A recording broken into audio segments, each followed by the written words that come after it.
Okay, so let's unpack this. Because Yeah. usually when we talk about systems thinking or debugging, we're staring at a screen. Right, the binary world. Yeah, exactly. Yeah. We were talking about lines of code or server architecture or maybe a supply chain if we were feeling really analog.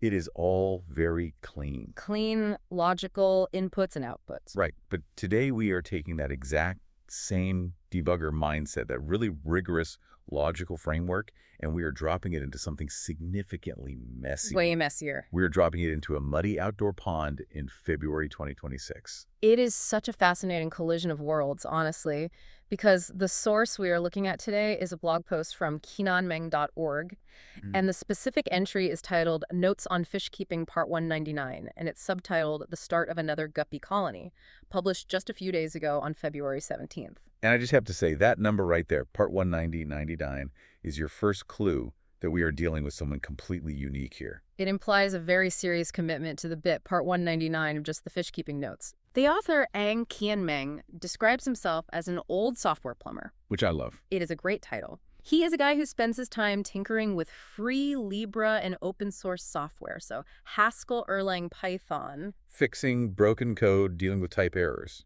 Exactly. And the mission for our deep dive today is to see what happens when that specific type of brain, the brain that hunts for syntax errors in a computer program, looks at a biological mystery in a backyard pond. So for you listening, let's set the scene here. Because this is not a pristine lab with white coats and clipboards. No, definitely not. This is a backyard ecosystem. We are looking at what he calls the Guppy pond. It is an outdoor aquatic setup, and he decided to introduce 2 new inhabitants, just a randomly selected pair of guppies, a male and a female. And this is exactly where the story really starts. Ah. Because he drops them in, walks away, and presumably goes back to his coding. Or his coffee. Right. But when he comes back a short while later, and we are talking at a very short timeline here, the system has thrown an error. Or depending on your perspective, maybe it launched a feature. Right. A very unexpected feature. He looks into the pond, and suddenly there are fry. Baby fish everywhere. Now, seeing baby fish in a pond sounds like a win. Most people would just say, oh, look, they had babies, and then move on with their day. Absolutely. But our software plumber does not do that. No, he freezes. Yeah. Because to him, this is a data anomaly. He immediately runs a timestamp check. Which is brilliant. He knows exactly when he dropped the parents in day 0. He knows exactly what the date is now. And he realizes the timeline is totally broken. So let's walk through the math here, because I think this is where the detective work aspect really kicks in. It is not just casual nature observation. It is a strict calculation. It's a logic puzzle. Exactly. So the author pulls up the biological documentation for a guppy, and he notes that the typical guppy life cycle involves a gestation period of 21 to 30 days. That is the time the female carries the babies. Right. That is a hard rule in the code of the fish, so to speak. Biology has a runtime. Okay, so if he put them in on day 1 and they mated immediately, she should not see babies until day 22 at the absolute earliest. Precisely. But the fry appeared way before that window closed. Right. If this were a software project, it would be like deploying a new feature at 9 a.m. and seeing user data from it at 8:55 a.m. It is impossible unless the data was already there. So the deduction is incredibly simple. The payload was preloaded. He deduces that the female was already pregnant when she was selected for the pond. The biological process did not start in the Guppy pond. It was imported into it. I love that. It seems like such a small detail, but it says so much about his observation skills. He didn't just accept the event, he audited it. He checked the logs. He checked the logs. Right. And he uses a very specific term to describe the biology here, which explains how she could import the babies. Yeah. Ovoviparous. It is quite a mouthful, isn't it? Ovoviparous. I practiced saying it before we started. Ovoviparous. But what does it actually mean in this context, and why does that specific word matter so much for the detective work?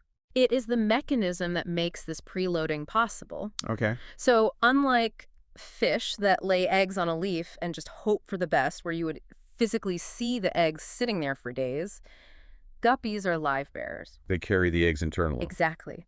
The eggs hatch inside the mother, and she gives birth to free-swimming young. Which is a massive evolutionary advantage. Huge. It means the most vulnerable stage of life. The egg is protected inside the armored transport of the mother. Right. But for our detective story here, it confirms that the manufacturing process was running in the background, totally hidden from view long before he dropped her into the water. A manufacturing process running in the background. See, that is exactly the software plumber mindset we were talking about. Viewing the fish as a system with a set runtime. And that system has now output a result, right? Mm-hmm. A brood of fry. But this brings us to the next mystery in the source material. We have the babies, we know where they came from, but where are the parents? The mystery of the missing inputs. The plot thickens because the source says he looked for the adult pair, the mom and dad he just put in, and he cannot find them anywhere. He can't. And this is where he has to run a diagnostic on the environment itself. He proposes 2 hypotheses for their disappearance. Hypothesis A is the optimistic view. Which is what exactly? That they are simply hiding. The pond has a lot of vegetation. It is highly possible they are just tucked away in the shadows, stressed from the move, keeping a low profile. Standard behavior for a new fish. Very standard. Okay, so that is the happy ending version. But he also offers a hypothesis B, which is significantly darker. The grim view. He suggests they may have been eaten. Eaten? By what? I thought this was a peaceful little guppy pond. Not exactly peaceful, no. He mentions that the pond is already inhabited by jewel cichlids. Oof, the jewel cichlids. Okay, for those of you listening who don't keep fish, give us the profile on a jewel cichlid. Are we talking about a goldfish or a shark here? Somewhere in between, but definitely closer to the shark in terms of attitude. Cichlids are predatory. They were territorial, they are aggressive, and they have mouths big enough to do some real damage. Right. So introducing a pair of slow-moving fancy guppies into a pond with established cichlids is risky. It is like dropping a couple of tourists into a lion enclosure. It is a high-stress environment for sure, and that is part of the ecosystem management aspect. It is not a sterile laboratory. It is a living, eating, fighting pond. The presence of the jewel cichlids raises the stakes immediately. It changes the environment from a peaceful nursery into a survival arena. So wait, he put these random guppies into a pond that he knew contained predators. It appears so, yes. And that sets up a massive biological paradox. How so? Because if the parents, who are big and theoretically much faster, got eaten or bullied into deep hiding, how on earth are the babies surviving? Oh, you would think the fry would be the appetizer. Logic dictates the fry should be wiped out first. They are tiny, they are slow, and they are essentially neon signs saying, "Eat me." But the author observes the exact opposite. The fry are thriving. They are out in the open. So is it just luck? Or a glitch in the predator's code? The author concludes it is not luck at all. It is architecture. And this brings us back to the real hero of the habitat, the water pennywort. Ah, yes. Hydrocotyle verticillata. You nailed the pronunciation. Thank you. The author makes a very specific observation about this plant. He doesn't just say, oh, it looks pretty. He analyzes the plant like an engineer looking at a schematic. Right. He points out its dense root system. The roots. The roots. In a semi-aquatic plant like the pennywort, the roots hang down deep into the water, creating this thick, tangled forest underwater. Okay. And the author identifies this as the exact mechanism of survival. He notes that this root system provides excellent cover for the fry. So it is like a fortress, or actually more like a filter. A filter is the perfect analogy. It is a physical firewall based purely on size. Wow. The mesh of the roots is loose enough that a tiny fry can swim right through it deep into the center where it's safe. But a jewel cichlid, too big, physically too big, it cannot penetrate the barrier. So the plant actually creates a permission structure in the water. If size is less than X access granted, if size is greater than X access denied. That is exactly how a software plumber would view it. It is a passive defense system. The fry do not need to be faster than the predator. They just need access to a zone where the predator cannot follow. That is brilliant. The author explicitly concludes that these semi-aquatic plants are an ideal choice for a natural breeding setup. And I love the aha moment he has here. He doesn't look at the pond and say, I need to remove the predators or I need to build a plastic cage for the babies. No. He looks at the plant and thinks this works. It is an elegant system solution. And notice the action plan that follows, because this is the crucial takeaway. Right. What does he do next? He writes that he will get more water pennywort in the coming future for the remaining outdoor ponds. Scale it up. Precisely. He found a patch that works in the test environment, the Gourami pond, and now he intends to deploy that success across his other environments. Success in this ecosystem isn't about him constantly intervening to save every individual fish with a net. Right. It is about providing the right infrastructure, the roots, so the system can sustain itself. And that brings us right back to the author himself. We have touched on his mindset, but I think to really understand the depth of this deep dive, we have to look at the broader context of Meng. Yeah, let's zoom out a bit. Because when we first looked at the sidebar of this blog, my jaw actually dropped. The sheer volume of data this guy's producing is wild. It is staggering. We mentioned this is part 199 of Notes on Fishkeeping. Right. But if you look at his notes on gardening, there are over 800 posts. 800. And that is just the beginning. The list of projects includes notes on Haskell, Elixir Erlang, Python, AI photography, diet, and guitar. He's tracking literally everything. He is documenting his entire learning process across multiple, highly complex fields, and the archive goes all the way back to 2011. That is 15 years of consistent, meticulous data entry. And he is not slowing down either. No, I looked at the stats for February 2026, the exact months this post was written. Do you remember how many posts he had just in that 1 month so far? In just the first half of February 2026, the sidebar lists 63 posts. 63 posts in 2 weeks. That is productivity on a level I can barely comprehend. That's more than 4 posts a day. It is pure discipline, and it connects directly to the debugging mindset we have been talking about. How so? In software, if you do not log your errors, you cannot fix them. If you do not document your changes, you don't know what broke the system. He is just applying that exact same rigor to his life. So when he writes notes on Fishkeeping Part 199, Yeah. he is not just writing a cute diary entry about his fish. No. He is creating a log file. Exactly. Think about the parallel here. In one post, he might be troubleshooting a type error in the Haskell programming language, trying to figure out why the code won't compile. Right. In this post we are discussing today, he is troubleshooting a timeline error in the Guppy colony, figuring out why the fry appeared early. It is the exact same cognitive process. Pattern recognition. Pattern recognition achieved via relentless documentation. Because most people would see the fry shrug and just forget about it a week later. Absolutely. But because he writes it down, because he logs it, he can look back and say, the Water Pennywort worked here. I should apply that to the other ponds. You cannot optimize what you don't measure, and you cannot measure what you do not record. It really highlights the immense value of just writing things down. We always tend to think we will remember the details, but we won't.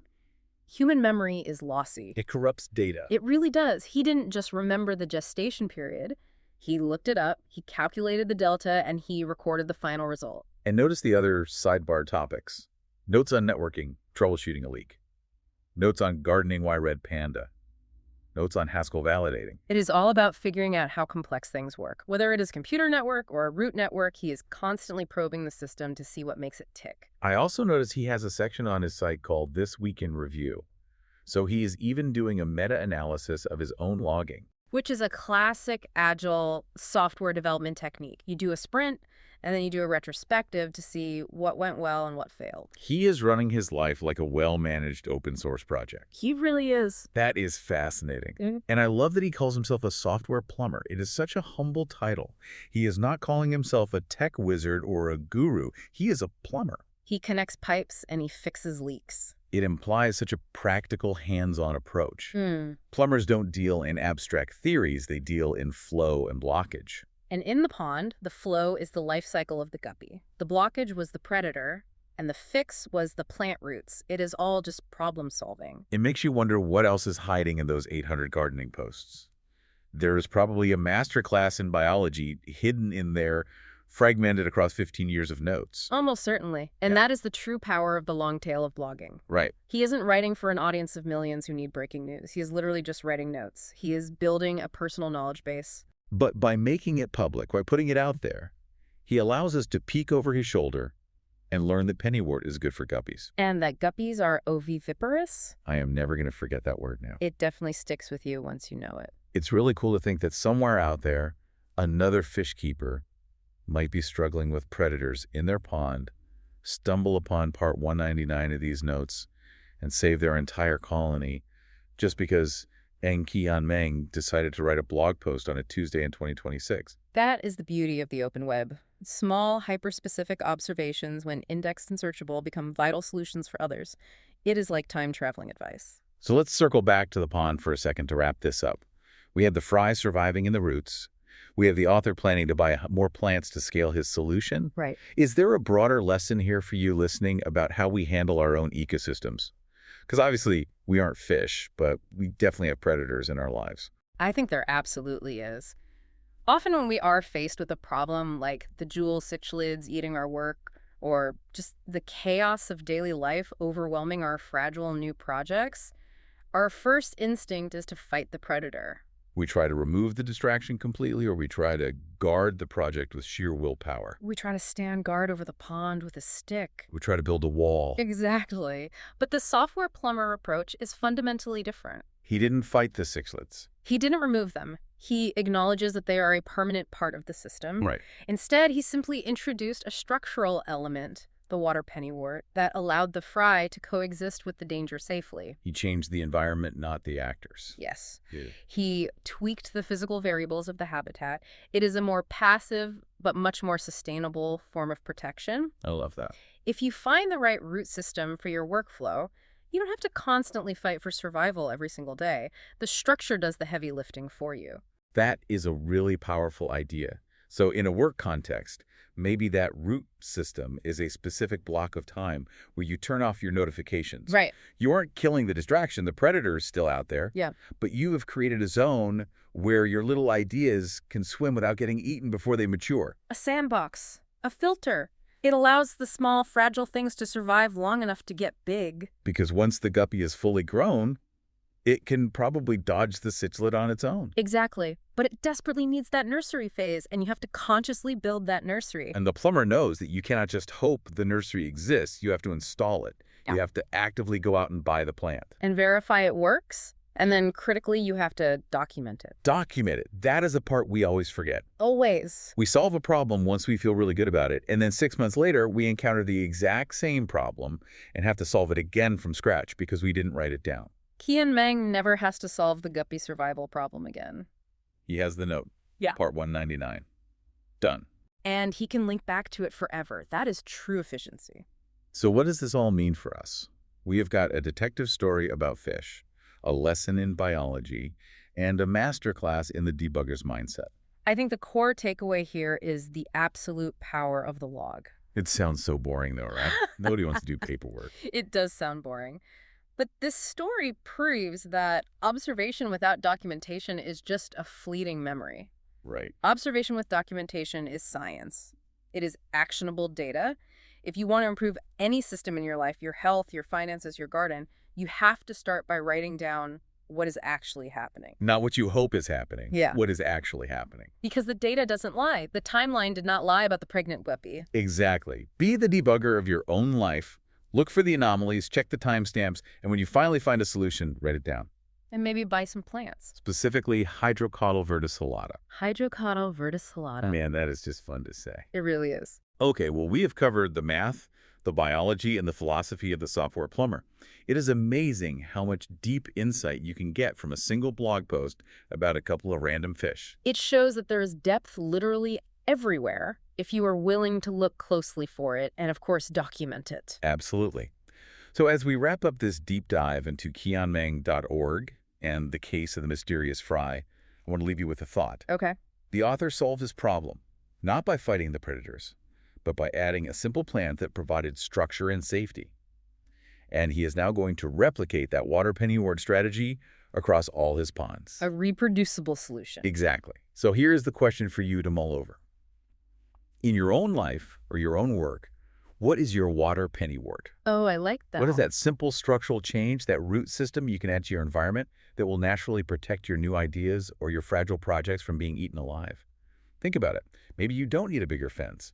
Maybe you just need better roots. That is a fantastic question to end on. Thanks for diving in with us. We will catch you on the next one.